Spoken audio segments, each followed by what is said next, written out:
I have been unhappy for a while. I need something different from life. I want a divorce. She signed the divorce papers on a Tuesday morning, convinced she was trading up. 8 weeks later, the man she left behind inherited a $20 billion real estate empire, and the man she had chosen suddenly had nothing she wanted anymore. Hello friends, welcome to our story. If this is your first time here, you are in the right place. We tell stories that will keep you on the edge of your seat from the very first word to the very last. Please take a moment to like this video, subscribe to our channel, hit that notification bell so you never miss a story, and drop a comment telling us where in the world you are watching from right now. Are you in Texas, Ohio, Georgia, or maybe Canada, the UK, Australia, Nigeria, or South Africa? We love seeing where our family is watching from. Now let's get into the story. Marcus Doyle was the kind of man people described as steady. Not exciting, not magnetic, steady. He woke up at 5:40 every morning, made 2 cups of coffee, one for himself, one left on the counter for whoever wanted it, and drove his 7-year-old sedan 40 minutes to a mid-sized commercial property management firm in Columbus, Ohio, where he had worked as a senior asset coordinator for the past 6 years. He earned a comfortable salary. Not lavish, comfortable. He owned a 3-bedroom house on a quiet street with a slightly uneven driveway he kept meaning to fix and never did. He paid his bills on time. He coached a youth soccer team on Saturday mornings because a coworker had asked him to fill in 3 years ago, and somehow he never stopped. That was Marcus. He stepped in, he stayed, and he rarely made noise about it. His wife, Dara, was everything the word ambition conjures. She was 36, sharp-featured, and moved through rooms like she had already calculated where every exit was. She worked in talent acquisition at a regional consulting firm, and she was genuinely good at it. She could read people with unnerving speed, decide within minutes whether someone was useful, and proceed accordingly. She had married Marcus at 31, during what she later described to her friend Tish as a practical phase. She had wanted stability after a chaotic early 30s. Marcus had offered that, completely without condition. But somewhere around year 4, the stability she had once craved began to feel, in her words, like a ceiling. The ceiling had a name. His name was Gareth Winslow. Gareth was 42, the founder and CEO of Winslow Consulting Group, the firm where Dara had climbed steadily for 5 years. He was the kind of man who filled a room without raising his voice. Silver at the temples, tailored everything, the particular confidence of someone who had never truly failed at anything that mattered to him. He took Dara to dinner twice under the guise of performance reviews. By the 3rd dinner, there were no pretenses. Dara told Marcus she was working late on a client audit for 6 weeks before she stopped bothering with explanations at all. Marcus noticed the way quiet men notice things, slowly at first, then all at once. He saw the distance before he understood it. He watched Dara become someone who laughed at things he couldn't hear, who angled her phone away when she typed, who came home smelling like a restaurant he hadn't taken her to. He didn't erupt. He didn't confront dramatically. He sat with it the way he sat with most hard things, and he thought carefully about what he actually knew versus what he feared. What he knew by February was enough. He didn't hire a private investigator. He didn't need one. He simply paid attention, and the picture assembled itself. A company dinner he wasn't invited to that appeared on Gareth's firm's social media page. Dara prominently in frame, her hand resting on Gareth's forearm with a familiarity that does not belong to colleagues. A hotel charge on a joint account for a city she had told him she wasn't visiting until next month. Small things. Real things. He called his sister Nola, the only person he trusted with the full weight of what he was carrying. Nola was 40, a paralegal in Cincinnati, and the person who had always seen Marcus most clearly. When he told her, she was quiet for a long moment. Then she said, "What are you going to do?" and Marcus said something that, at the time, sounded almost passive. He said, "I'm going to wait and see what she decides." What Dara decided was this. On a cold Wednesday in late February, she sat down across from Marcus at their kitchen table, the same table where they had eaten thousands of ordinary meals, and told him she wanted a divorce. She did not appear tortured by the decision.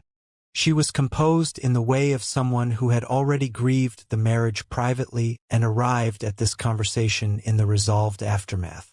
She said she had been unhappy for a while. She said she needed something different from life. She did not mention Gareth by name, and Marcus did not ask her to. He nodded slowly. He asked two practical questions, one about the house, one about their joint accounts, and then he said quietly, "Okay." She had expected more. A scene, perhaps. Tears, possibly.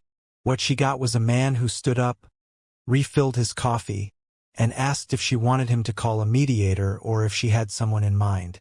The divorce was uncomplicated in the way that marriages with no children and modest, clearly divided assets tend to be. They used a mediator, a calm, methodical woman named Patricia who had handled hundreds of these. Dara took her car, her retirement account, half the joint savings, and the newer of their two sofas. Marcus kept the house, his car, his own retirement account, and the older sofa. The paperwork was signed and filed by the second week of March. It took less time than most people take to plan a vacation. The day the papers were finalized, Dara posted a photo on her private social media, just her, at a restaurant, glass of wine raised slightly, caption reading simply, "New chapter." Gareth commented a single word, "Earned." Tish, her closest friend, left a string of small red hearts. Marcus, that same evening, drove to his Uncle Raymond's house for dinner and said almost nothing about it. Raymond Doyle was 68 years old and had been, for the entirety of Marcus's adult life, a distant but persistent figure. The kind of relative who showed up at Christmas with a bottle of good whiskey, spoke in sparse and careful sentences, and asked questions that made you feel quietly examined. Raymond had never married. He had no children.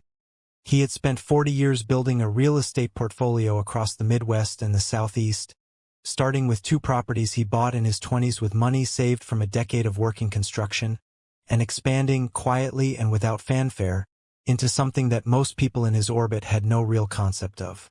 Raymond did not discuss money. He discussed property values and zoning laws and the particular patience required to wait for the right moment in a market cycle. He had been Marcus's father's older brother.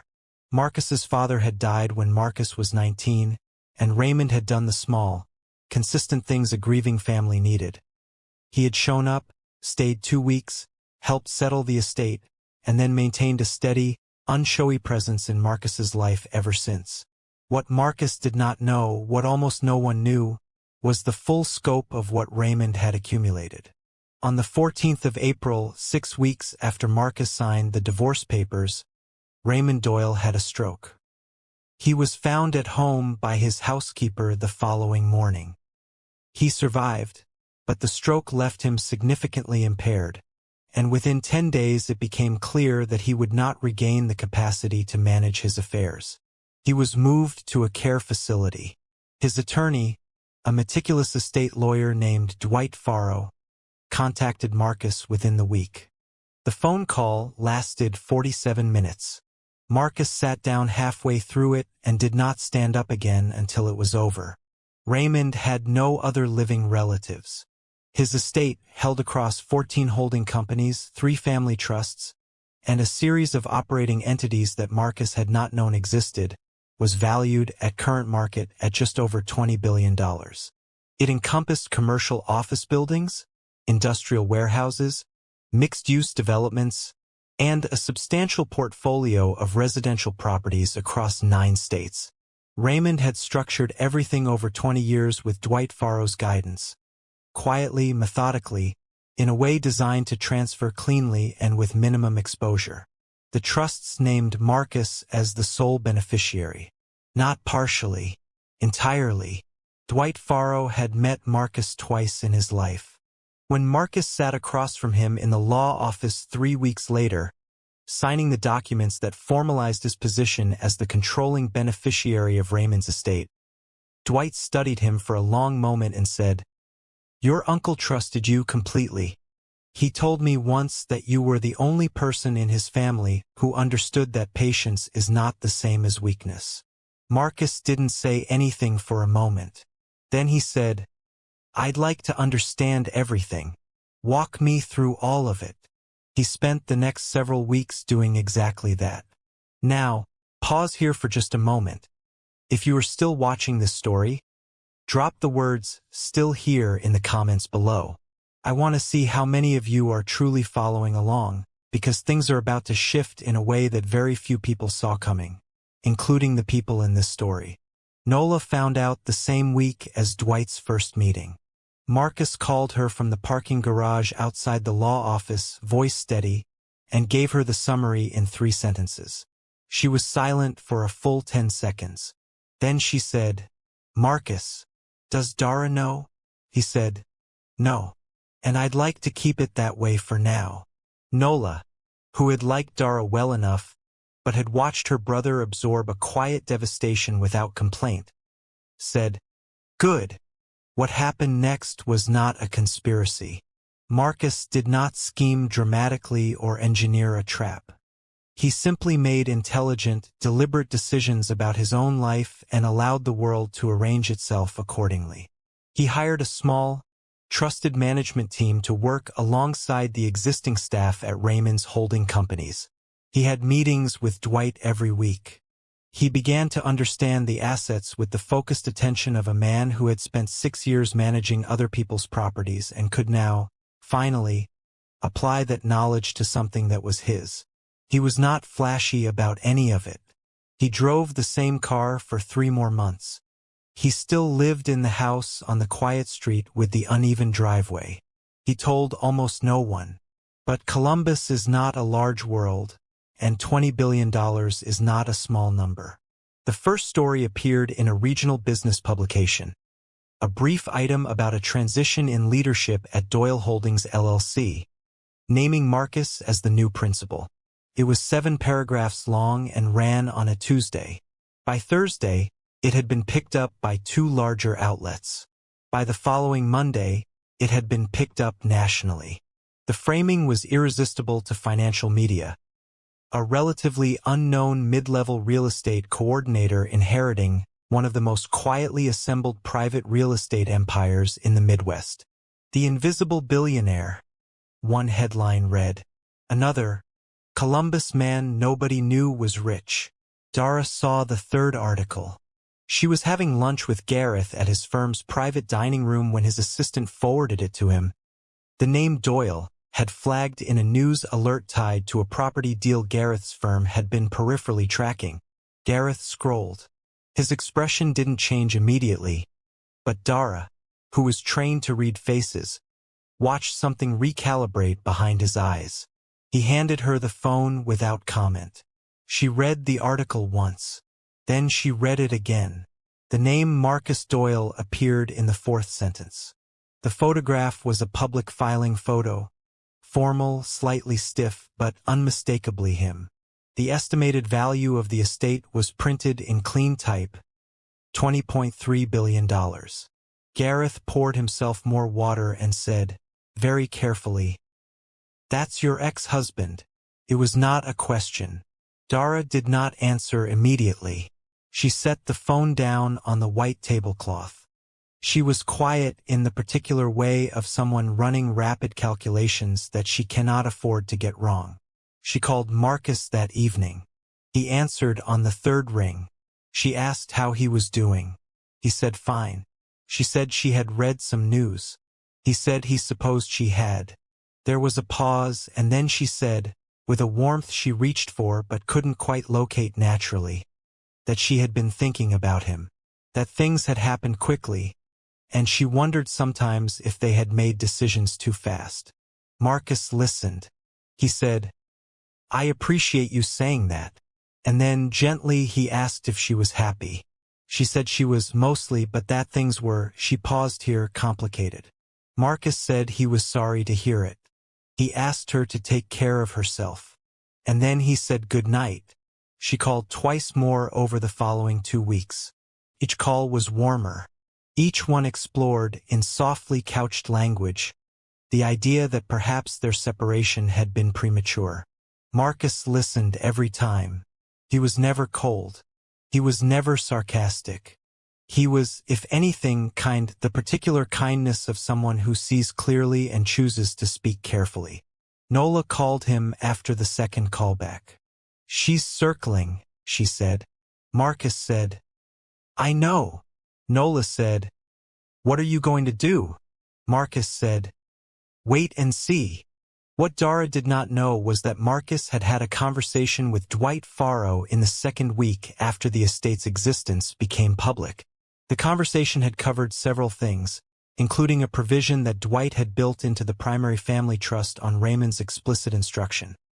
A clause that restricted the transfer of any beneficial interest in the trust's assets through marital dissolution for a period of 5 years from the date of any new marriage by the beneficiary. Raymond, it turned out, had been paying attention to Marcus's marriage for some time. He had structured accordingly. Dwight said, with his usual precision, "Your uncle was not a romantic man, but he was a thorough one." Gareth's complications surfaced in the 4th week. It emerged, first through a quiet industry conversation and then through a more formal channel, that Winslow Consulting Group had been under a regulatory review for 18 months, an examination of certain billing practices related to a government contract. The review had concluded, and the findings were not favorable. The matter became public on a Thursday. By Friday, 2 of Gareth's largest institutional clients had suspended their agreements pending further review. By the following Tuesday, a third had formally terminated. Gareth's firm, which had been leveraged significantly against projected revenue from those contracts, was in a structural crisis that would take, at minimum, a year to navigate and might not be navigable at all. Dara had known about the review. She had known for 8 months. What she had not fully calculated was the speed at which the floor could drop. She had made a decision based on a version of Gareth that she believed to be durable. She had not accounted sufficiently for the fragility beneath the tailoring.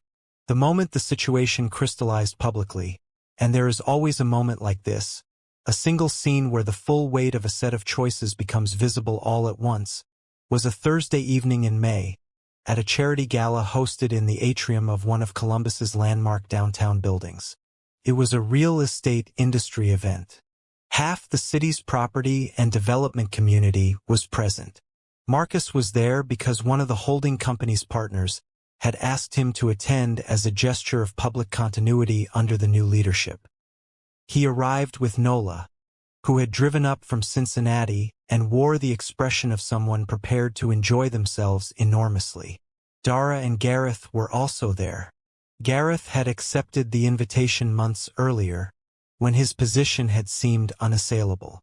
He was still present because canceling would have looked like retreat, and Gareth Winslow did not, as a matter of self-conception, retreat. But the room treated him differently than it once had. The people who had orbited him with eagerness now offered polite nods and moved on. The calculus of rooms like this is merciless and immediate. Marcus was working the opposite side of the atrium when Dara saw him. He was in conversation with 2 developers and a woman from a regional banking institution, and he was relaxed in a way she had never quite seen him, not performing ease, simply in possession of it. He wore a suit she didn't recognize. He looked, she would later say to Tish on the phone that night, like someone who had always known something the rest of the room was only just learning. Nola stood nearby, watching everything with the precise, quiet attention of someone who had already seen the ending.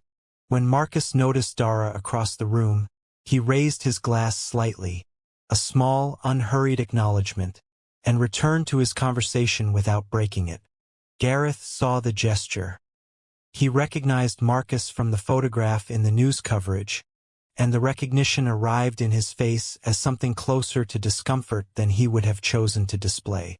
Dara noticed, in the space of a held breath, the architecture of the last several months rearranged itself into a shape she could finally read completely. She had left a steady man for a powerful one, had leaned entirely into the power, and was now standing in a room where the power had quietly redistributed itself in a direction she had not anticipated and could not follow. She did not approach Marcus that evening. He did not approach her. What happened instead was simply the room. People gravitating toward him, conversations finding their way to his corner of the atrium, the organic social physics of money and presence doing what they always do. Gareth stood at the periphery of a cluster of people who were being polite without being particularly interested, and Dara stood beside him, and the distance between where she was and where she had imagined herself being was as clear and measurable as the width of that marble floor. There was no dramatic confrontation. There was no speech, no public revelation, no moment of performed triumph.